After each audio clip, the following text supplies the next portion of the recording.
Clip number 1669۔ اس clip میں آپ قرآن پاک کی سورہ تغابن کی آیت نمبر 7 سے 9 تک کی تلاوت، ترجمہ اور تفسیر قرآن صراط الجنان سماعت فرمائیں گے۔ بسم اللہ الرحمن الرحیم۔ ترجمہ، اللہ کے نام سے شروع جو نہایت مہربان رحمت والا ہے۔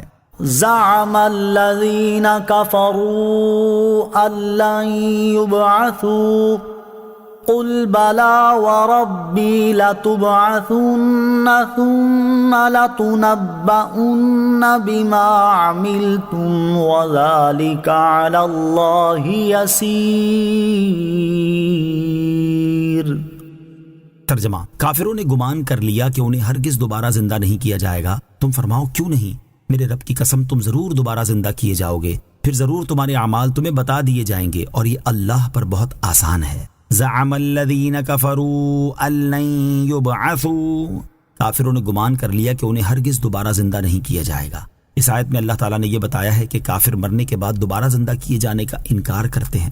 چنانچہ اس آیت کا خلاصہ یہ ہے کہ کفار مکہ نے یہ گمان کر لیا ہے کہ وہ مرنے کے بعد ہرگز نہ اٹھائے جائیں گے اور کبھی اپنی قبروں سے نہ نکلیں گے۔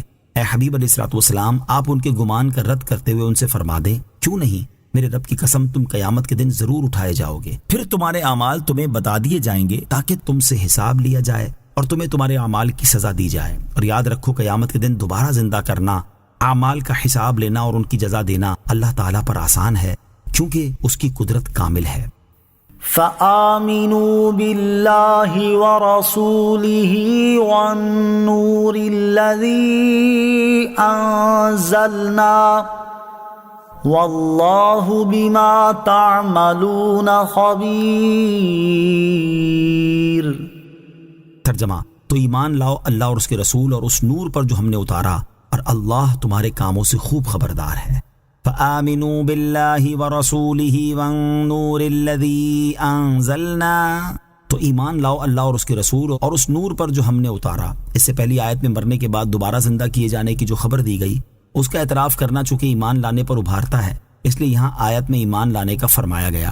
بعض مفسرین فرماتے ہیں کہ جھٹلانے والی امتوں کا حال اور ان پر نازل ہونے والے عذاب کا حال بیان کرنے کے بعد یہاں فرمایا جا رہا ہے کہ اے کافروں، جب تم نے ان کا حال اور انجام جان لیا تو اللہ تعالیٰ، اس کے رسول محمد مصطفیٰ صلی اللہ تعالیٰ علیہ وسلم اور اس نور پر ایمان لاؤ جو ہم نے اتارا ہے، تاکہ تم پر وہ عذاب نازل نہ ہو جو سابقہ کافروں پر نازل ہوا ہے۔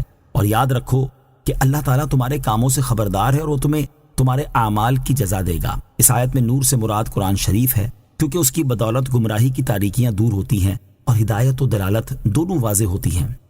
یوم یجمعکم لیوم الجمع ذالک یوم التغابن ومن یؤمن باللہ ویعمل صالحا یکفر عنہ سیئاتہ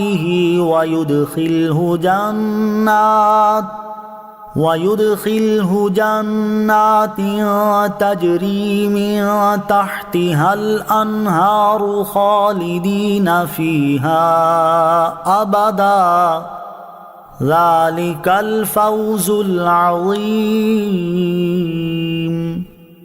ترجمہ، جس دن وہ جمع ہونے کے دن میں تمہیں اکٹھا کرے گا، وہ دن ہارنے والوں کی ہار ظاہر ہونے کا دن ہے، اور جو اللہ تعالیٰ پر ایمان لائے اور اچھا کام کرے، اللہ اس سے اس کی برائیاں مٹا دے گا اور اسے ان باغوں میں داخل کرے گا جن کے نیچے نہریں بہتی ہیں، وہ ہمیشہ ان میں رہیں گے۔ یہی بہت بڑی کامیابی ہے۔ یوم یجمعکم لیوم الجمع، جس دن وہ جمع ہونے کے دن میں تمہیں اکٹھا کرے گا۔ اس آیت میں جمع ہونے کے دن سے مراد قیامت کا دن ہے، جس میں سب اولین و آخرین جمع ہوں گے، اور یہ وہ دن ہوگا جس میں کفار کی محرومی اور مسلمانوں کی کامیابی پورے طور پر ظاہر ہوگی۔ کفار اپنی ہار کا اقرار کر لیں گے، نیز اس دن اللہ تعالیٰ پر ایمان لانے والوں اور نیک اعمال کرنے والوں کی برائیاں مٹا دی جائیں گی، اور انہیں ایسے باغوں میں داخل کیا جائے گا جن کے نیچے نہریں بہتی ہوں گی، اور وہ ان میں عارضی طور پر نہیں بلکہ ہمیشہ کے لیے رہیں گے، اور یہی حقیقی اور بڑی کامیابی